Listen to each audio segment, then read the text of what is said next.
2003, a salvage diver working a stretch of the Gulf of Aqaba dropped below 200 feet into water, so still it felt like glass. His lights swept across the slope of an underwater ridge, and they landed on something that shouldn't have been there. A wheel. Not a rock shaped like a wheel. A wheel, round-spoked, the gaps between the spokes filled in with coral, the hub sitting exactly where the axle would have been. It was the size of a chariot wheel, lying on its side at the bottom of the sea, more than 1,000 miles from the nearest road that ever carried one. He'd found it at the bottom of a body of water that, according to one of the oldest stories ever told, swallowed an entire army. And the wheel wasn't alone. What divers and explorers claim to have photographed on the floor of the Gulf of Aqaba over the last 40 years doesn't just challenge what we think we know about the Red Sea. It challenges what we know about ancient Egypt, about the line between scripture and history, and about what happens to thousands of men and horses and chariots when the sea closes over them in a single afternoon and never lets them rot. Coral-encrusted wheels in patterns that match specific dynasties. Human bones and horse bones calcified into the seabed side by side. A wheel sheathed in gold that the coral refused to touch. A debris field that runs in a straight line across the only natural land bridge for hundreds of miles.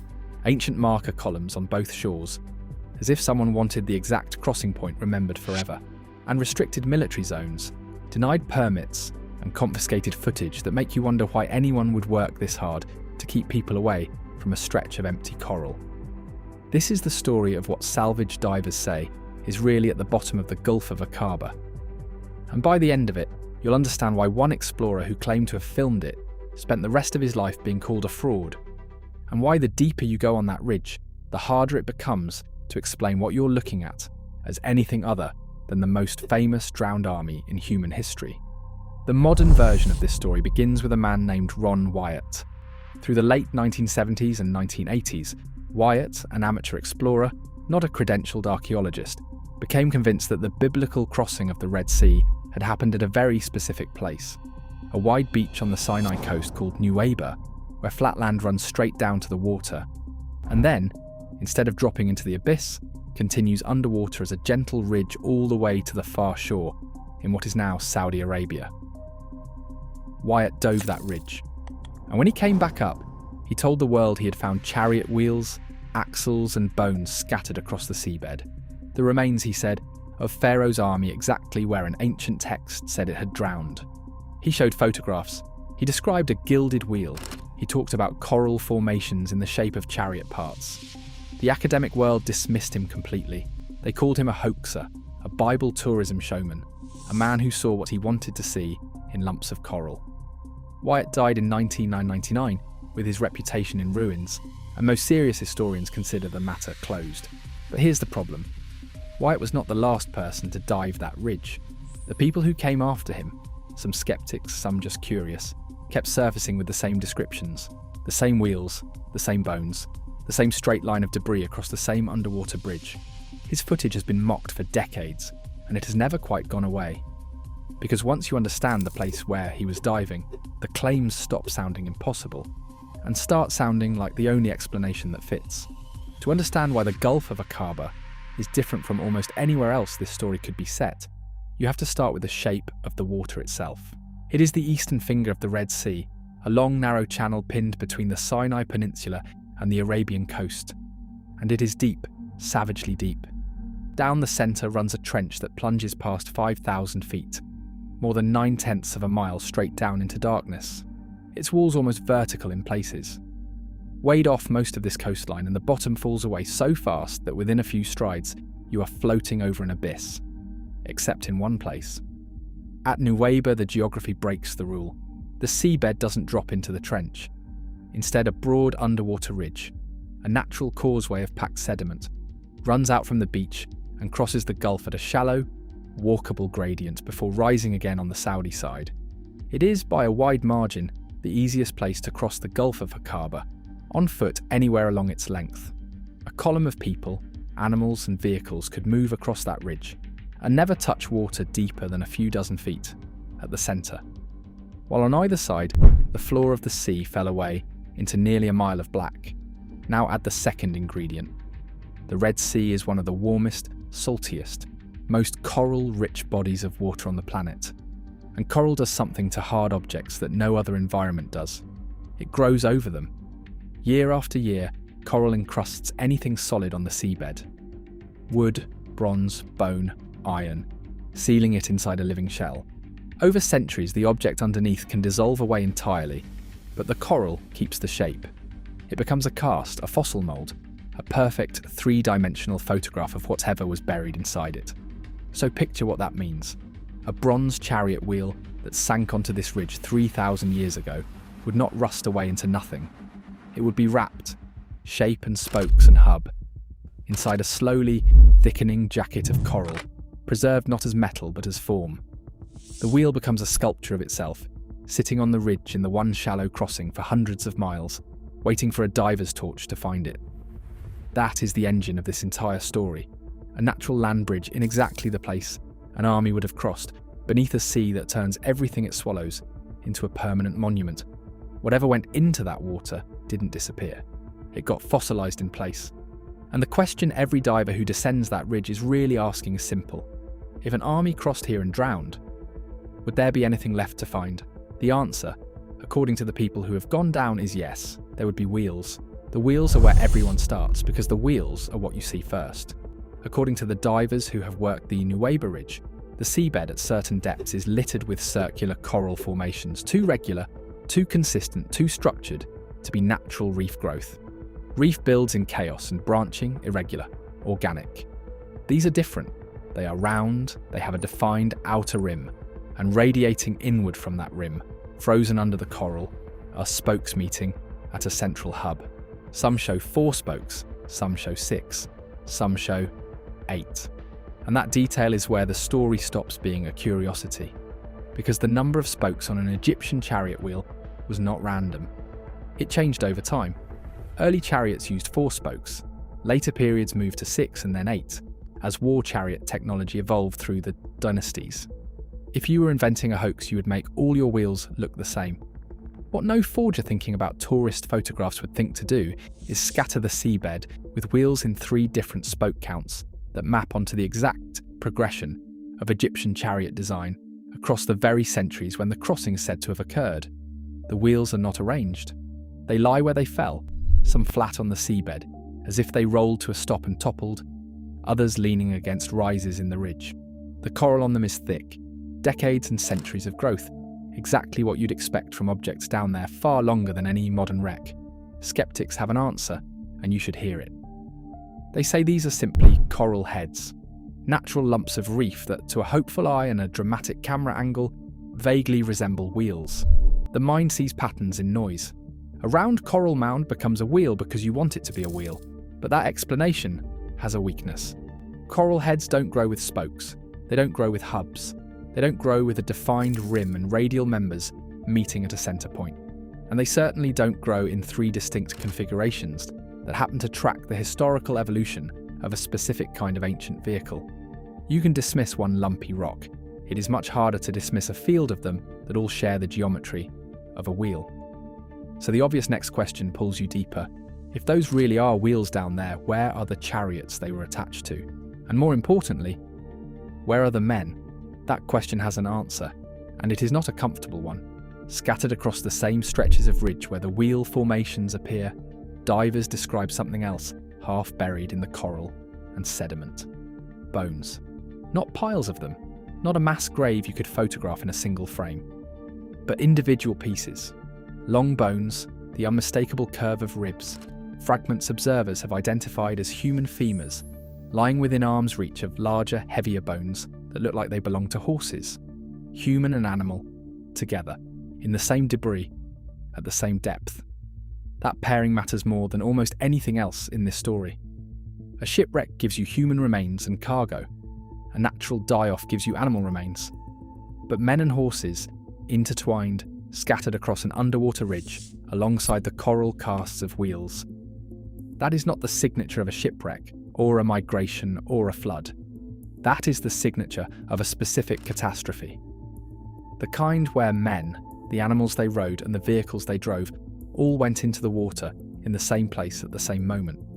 Many of the bones, according to those who've examined the photographs, appear calcified, partially fused into the seabed, coated in the same crust that preserves everything else down there. That's consistent with enormous age. Bones from a recent drowning are loose and gone within a few years. Bones that have begun to merge with the rock beneath them have been there for a very, very long time. And here is the detail the people who've seen the images keep coming back to. In a normal underwater environment, bone disappears. The sea is hungry.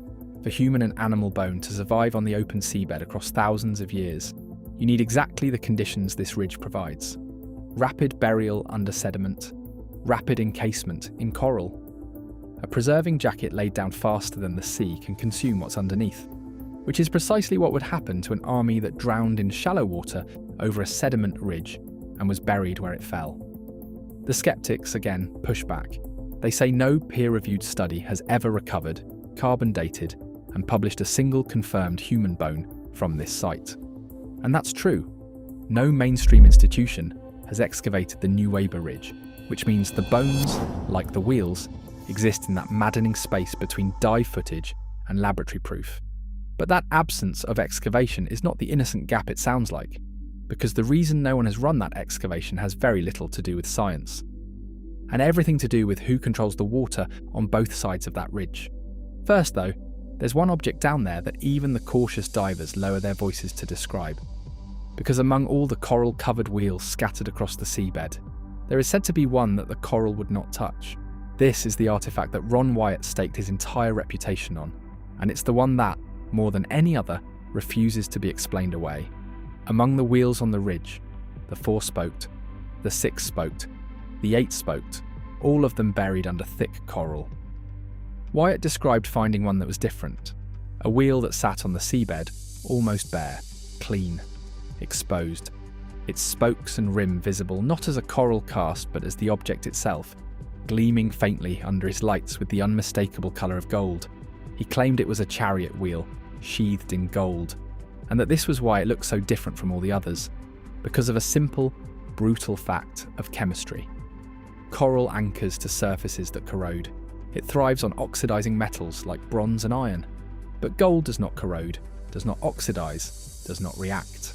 A gold surface gives coral nothing to grip and nothing to feed on. So while every bronze wheel on that ridge slowly vanished beneath centuries of reef, a gilded one would have stayed exposed, sitting in the open, gleaming in the dark exactly as it looked the day the water took it. And the implication is staggering. In the army of ancient Egypt, gold was not issued to foot soldiers or bolted onto the chariot of a common charioteer. A gold-sheathed chariot belonged to someone at the very top, a commander, a noble, a member of the royal house. In the most extreme reading, the one Wyatt believed, and the one that gives this whole story its title, a gold-covered wheel on that seabed is the wheel of the chariot that Pharaoh himself, or his highest captains, rode into the sea. Now this is the single most disputed claim in the entire account, and honesty demands you hear why. Wyatt never produced the gilded wheel. He said he was not permitted to remove it. His photographs were unclear. No independent team has ever documented, recovered, or tested a gold wheel from the site. Mainstream archaeologists treat it as the centerpiece of what they consider an elaborate fantasy. But strip away the personalities and look only at the logic, and something uncomfortable remains. The gilded wheel is not an arbitrary detail. It is exactly the object the chemistry of the site predicts should exist. If an army's wheels are scattered across this ridge, and if any of them belong to the elite, then coral science says those particular wheels would not be buried. They would be the ones left bare while everything around them disappeared.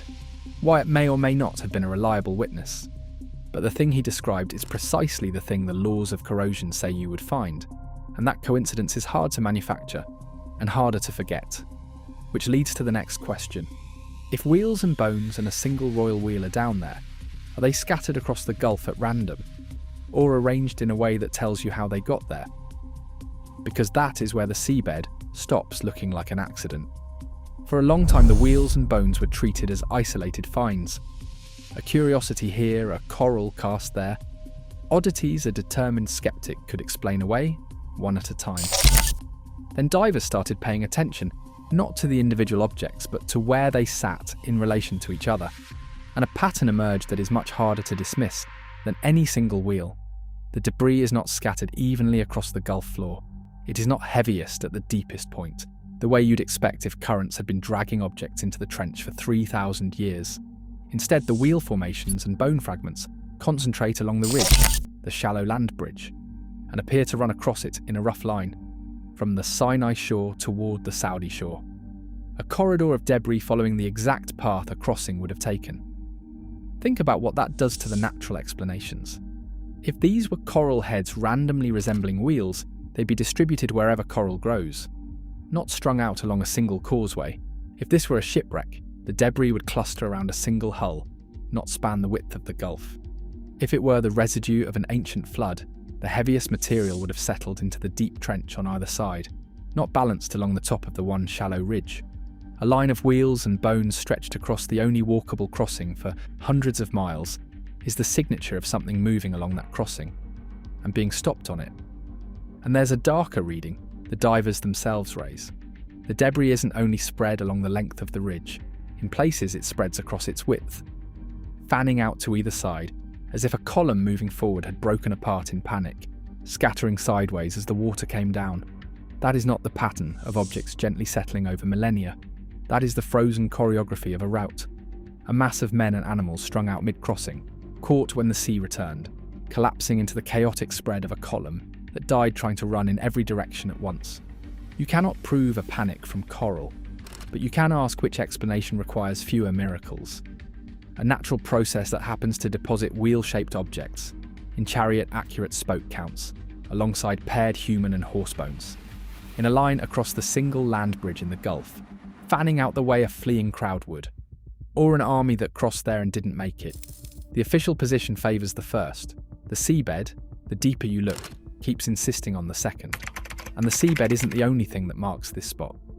Someone, long ago, may have marked the shoreline too. On the beach at Nuweiba, on the Sinai side, there is said to stand a column, a pillar of stone, weathered by centuries of sun and salt wind, sitting on the very stretch of shoreline that runs down to the underwater ridge. By itself, a lone column on an ancient coast is not remarkable. The region is full of old stone. But this one comes with a claim attached. According to the explorers who have studied the site, there is, or was, a matching column on the opposite shore, across the Gulf on the Saudi coast, at the precise point where the ridge climbs back out of the water. 2 pillars, one on each side, standing at the 2 ends of the only natural crossing in the Gulf, as if someone, in deep antiquity, wanted to mark permanently, and on both shores, the start and the end of the path across the water. And the story goes further. Some accounts claim ancient inscriptions were once visible on these columns, naming the very event the site is famous for. A crossing, an army, a deliverance through the sea. The original Sinai side column, in this telling, was so weathered that the inscriptions had become illegible, and a replacement marker was later erected nearby in its place. Now, this is folklore adjacent territory, and you should hold it more loosely than the wheels and the bones. The inscriptions, if they ever existed, are not something an outside researcher can walk up and read today. The matching column on the Saudi side sits in territory almost no one is allowed to enter. Much of what's said about the pillars travels by retelling rather than documentation. Exactly the kind of detail that grows in the retelling. But set the unprovable parts aside, and one structural fact remains. Of all the places along hundreds of miles of coastline, where someone in antiquity could have raised a pair of commemorative columns, the tradition places them at the 2 ends of the one underwater ridge where a crossing was physically possible. The same ridge where the wheels and bones are said to lie. The markers, the geography, and the debris all point at the identical strip of seabed. 3 independent things. A land bridge, a field of drowned wheels, and a pair of memorial pillars. Converging on a single line across the water, coincidence has to work overtime to put all 3 in the same place. And here is where the story turns from the ancient past to the uncomfortable present. Because if you wanted to settle every one of these questions, to excavate the ridge, recover a wheel, date a bone, read what's left of those columns, you would need permission to work on both shores of the Gulf. And permission, it turns out, is exactly what no one can get. Here is the detail that should bother even the hardened skeptic. If the Nuweiba Ridge is just coral and wishful thinking, then it should be the easiest debunking in the history of archaeology. Send a credentialed team, survey the ridge, recover a wheel, cut it open, show the world it's just coral, and end the legend forever. That has never happened. And the reason has very little to do with science. The Gulf of Aqaba is one of the most militarily and politically sensitive bodies of water on Earth. Its shores are divided among Egypt, Saudi Arabia, Jordan and Israel, and its mouth is a strategic choke point navies have fought over. The Saudi coast, the Pharaoh Mosti Manair, at the far end of the ridge, where the crossing supposedly ended, has for most of modern history been almost completely off limits to foreign researchers. Entire stretches sit inside restricted zones. The nearby mountain some identify as the true Mount Sinai is reported to be fenced, guarded, and closed to the public. People who have tried to approach these sites describe being turned back, detained, or escorted away. On the Egyptian side, the obstacles are different, but the result is the same. Diving the ridge requires permits, and permits to investigate the specific claims have been difficult or impossible to obtain. Authorities officially dismiss the chariot wheel story as nonsense, which raises the obvious question of why, if it's nonsense, the area can't simply be opened up and the nonsense disposed of. And there are persistent accounts, impossible to fully verify, of footage confiscated, divers warned off, and recordings vanishing after expeditions to the site. You can read all of this innocently. Military zones are restricted for ordinary reasons of national security that have nothing to do with drowned armies. Permit bureaucracies are slow everywhere. Governments dismiss fringe archaeology all the time. That's the boring explanation, and the boring explanation is often correct. But notice the shape of what the secrecy produces, regardless of intent. A site that cannot be excavated, on shores that cannot be visited, surveyed by a few divers who surface with photographs and then find their access cut off. A permanent stalemate in which the claims can never be confirmed, and, just as importantly, never killed. The wheels stay unrecovered, the bones stay calcified into the ridge, undated. The columns stay standing on coastlines no outsider can reach, and the one thing that would settle the argument in an afternoon, a single recovered, tested artifact, stays locked behind fences and permits, and the politics of one of the most contested seas in the world. Whatever is on that ridge, the world has been arranged so that you are not allowed to go and check, and the people who did manage to look before the access closed kept coming back with the same impossible inventory. Which brings us to the part where the numbers themselves start to feel like a message. Step back from any single wheel or bone and consider the scale of what's being claimed across the whole ridge. Not one chariot, not a handful. According to the people who have surveyed it, the debris spreads across a vast area. Wheel formation after wheel formation, bone field after bone field, scattered the length and breadth of the causeway. The remains, if that's what they are, of not a patrol but a host. An army, and the ancient account this site is built around, is unusually specific about size. It doesn't just say an army drowned. It names the spearhead, 600 chosen chariots, along with all the other chariots of Egypt, and the horsemen, and the host that followed. 600 elite vehicles at the front of a force large enough to overtake a fleeing nation. Hundreds of chariots, each with horses and men, plus the foot soldiers behind them. Thousands upon thousands of bodies entering the water in a single event. Now lay that against what the divers describe. A debris field too large for a shipwreck, too large for an accident. Wheels beyond counting across the entire length of the one crossing where such a force could have moved. That is not the footprint of a few drowned travellers. It is the footprint of a mass. And the scale matches, at least in order of magnitude, the scale the ancient text insists on. This is the moment the skeptic and the believer arrive, uneasily, at the same edge. The skeptic's individual explanations have been holding the line one at a time. A coral head can look like a wheel, a bone can be misidentified, a pattern can be imagined, but the explanations have to keep multiplying. Coral that mimics wheels, in 3 dynasty-accurate spoke counts, concentrated along a single ridge, paired with human and horse bone, spread across an area matching the scale of a specific named army, at the one geological crossing point, marked by columns on both shores that no government will let anyone excavate. Every coincidence the skeptic absorbs makes the skeptical position heavier and the simple reading lighter. And the simple reading is the one the title promised you.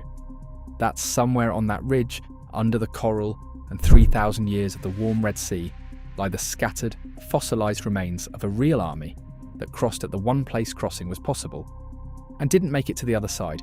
The numbers don't prove it, but the numbers stopped arguing against it a long time ago. There is, however, one more layer to this. Older than Wyatt, older than the permits and the fences, older even than the text everyone quotes. Because the people who have lived along these shores for thousands of years have their own things to say about this water. Long before any salvage diver dropped a line into the Gulf of Aqaba, the people who lived along its shores knew this water carried something heavier than the rest. The Sinai and northwestern Arabia are old country, crossed for thousands of years by Bedouin, who memorized every well, every wadi, every safe passage, and every cursed one, and passed that knowledge down by mouth across more generations than anyone can count. And woven through that oral tradition are stories about this water, about a place where a great host of men and horses was swallowed in ancient times, about a crossing that became a grave, about a stretch of sea that should be treated with respect because of what lies beneath it. For most of modern history, outsiders filed these stories under folklore, the predictable echo of a famous tale retold by the people who live nearest to where it's set. Of course, the Bedouin near Nuweiba have a drowning legend, the reasoning went.